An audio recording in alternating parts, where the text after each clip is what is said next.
মাটি খুঁড়লেই মিলছে পুরাতাত্ত্বিক সামগ্রী। বেশ কয়েক বছর ধরে নদিয়ায় এই গ্রামের মাটি খুঁড়লেই দেখা মিলছে কোথাও পাথরের প্রদীপ, আবার কোথাও পোড়া মাটির কলসি, এছাড়াও মাটি বা পাথরের বিভিন্ন সামগ্রী। আর এসব উদ্ধার হওয়ার সামগ্রী দিয়েই গ্রামবাসীদের উদ্যোগে 2017 সালে তৈরি হয় সংগ্রহশালা, যা দেখতে বা গবেষণা করতে বিভিন্ন জায়গা থেকে গবেষকরা আসছেন। জায়গাটা অবস্থিত নদিয়া জেলার গাংনাপুরে। স্থানীয় সূত্রে জানা যাচ্ছে এই গ্রামে প্রায় 5 থেকে 6 হাজার মানুষের বাস। একটা সময় এখানে দেবল রাজা নামে এক রাজা থাকতেন, আর সেই কারণেই এখানে বিভিন্ন পুরনো সামগ্রী উদ্ধার হচ্ছে। পাশাপাশি এই রাজার থেকেই এখানে নামকরণ করা হয়েছে দেবগ্রাম, দাবি করছেন এলাকার মানুষজন। স্থানীয় বাসিন্দা চিত্তরঞ্জন বিশ্বাস তিনি জানাচ্ছেন, আসুন শুনি তার কাছ থেকে। এখানে জনশ্রুতি আছে যে এটা দেবল রাজার গড়, দেবলা পুকুর, দেবল রাজার গড়, দেবল রাজা, তার থেকে দেবগ্রাম। এখানে কি কি রয়েছে এখনো পর্যন্ত? এখানে কি কি রয়েছে সে সঠিকভাবে বলা যাবে না। এই দেবগ্রাম যে গড়টা রয়েছে, এই গড়ের ভিতরে 108খানা পুকুর আছে, সরকারি একটা ফরেস্ট আছে। বর্তমানে এইটাই আমরা দেখতে পাই। পুকুরগুলো কি এখনো রয়েছে? অনেকগুলো পুকুর আছে, এই যে এর পেছনে একটা পুকুর, আচ্ছা, এটা গড় পুকুর। আর এখানে ঢিবিটা কিসে? ঢিবিটা হচ্ছে যে রাজার যে রাজধানীর যে চৌহদ্দি ছিল, সেই 4 কোণায় 4টি ঢিবি ছিল, যেমন আমরা ছবিতে পিরামিডের ছবি দেখি এইরকম।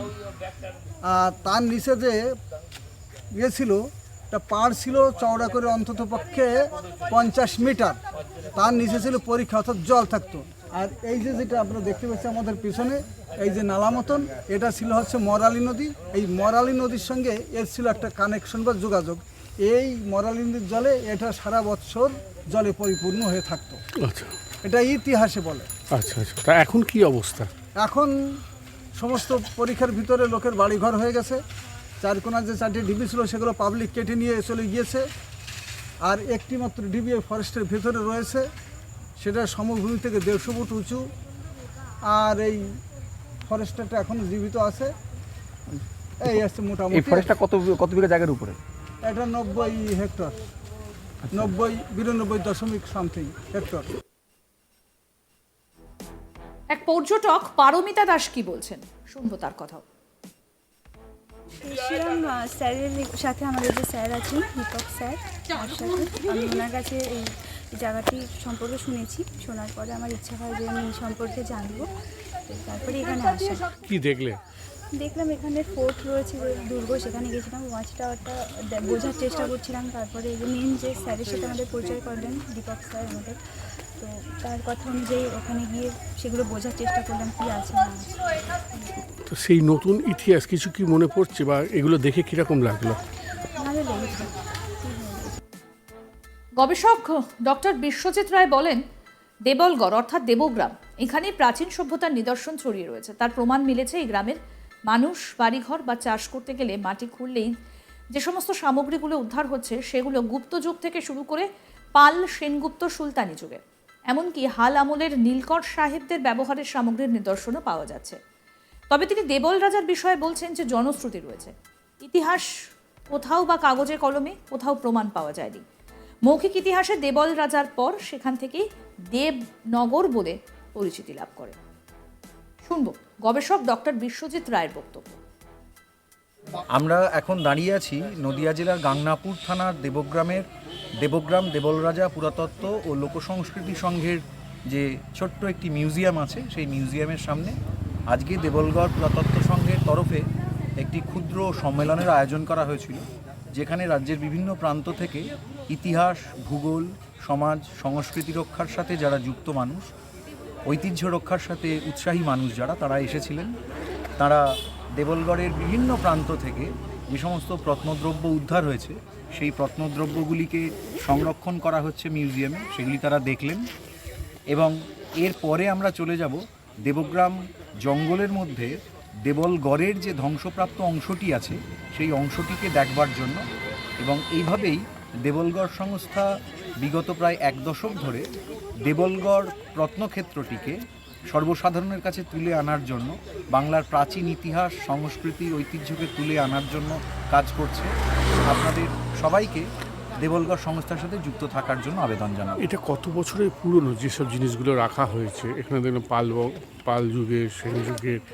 এখনো পর্যন্ত যে সমস্ত প্রত্নদ্রব্য পাওয়া গেছে তার ভিত্তিতে বলা যায় যে এই সভ্যতা যা শুরু হয়েছিল গুপ্ত যুগের আগে থেকে, প্রিগুপ্তা যুগ থেকে শুরু হয়ে মোটামুটিভাবে আমরা সুলতানি যুগ, মোঘল আমল এবং একদম নীলকর সাহেবদের সময়েও এখানে বসতির চিহ্ন এগুলো পেয়েছি। যে এগুলো পেয়েছেন এগুলো কি মাটি খুঁড়েই পাওয়া গেছে? না, নদীয়া- আমরা মাটি খুঁড়তে পারি না। আচ্ছা, মাটি খোঁড়ার অনুমতি হচ্ছে আর্কিওলজিক্যাল সার্ভে অফ ইন্ডিয়া বা পশ্চিমবঙ্গ সরকারের যে পুরাতত্ত্ব বিভাগ আছে তার।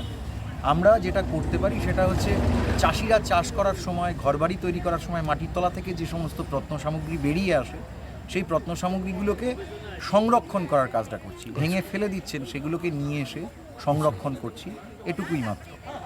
এটা কত বছর ধরে এটা চলছে এরকম? এই মিউজিয়ামটা আমরা তৈরি করেছি 2017 সালে। 2017 থেকে মিউজিয়ামে এই প্রত্নদ্রব্যগুলি প্রদর্শিত হচ্ছে।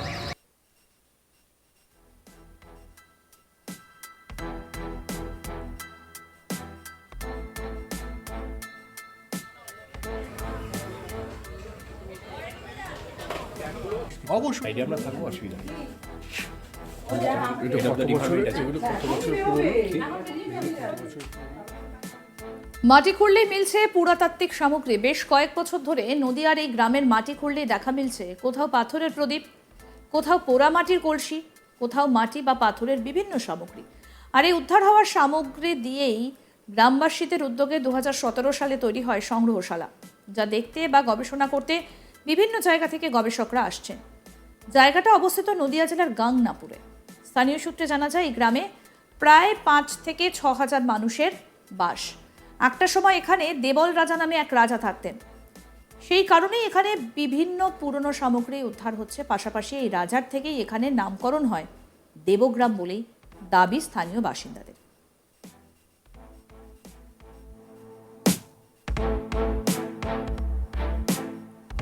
স্থানীয় বাসিন্দা চিত্তরঞ্জন বিশ্বাস কি বলছেন শুনবো।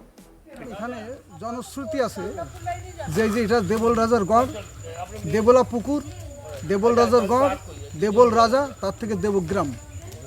এখানে কি কি রয়েছে এখনো পর্যন্ত? এখানে কি রয়েছে সে সঠিকভাবে বলা যাবে না। এই দেবগ্রাম যে গড়টা রয়েছে, এই গড়ের ভিতরে 108খানা পুকুর আছে, সরকারি একটা ফরেস্ট আছে। বর্তমানে এইটাই আমরা দেখতে পাই। পুকুরগুলো কি এখনো রয়েছে? অনেকগুলো পুকুর আছে, এই যে এর পেছনে একটা পুকুর, আচ্ছা, এটা গড় পুকুর। আর এখানে ঢিবিটা কিসে?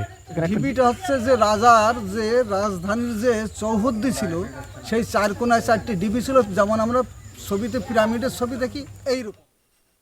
আরও আপডেট পেতে দেখতে থাকুন আজ তাক বাংলা। সাবস্ক্রাইব করুন, নোটিফিকেশন পেতে বেল বাটন অপশন প্রেস করুন, হোয়াটসঅ্যাপে ফলো করুন আজ তাক বাংলা। ভিডিওটা লাইক করুন, শেয়ার করুন, কমেন্ট করুন।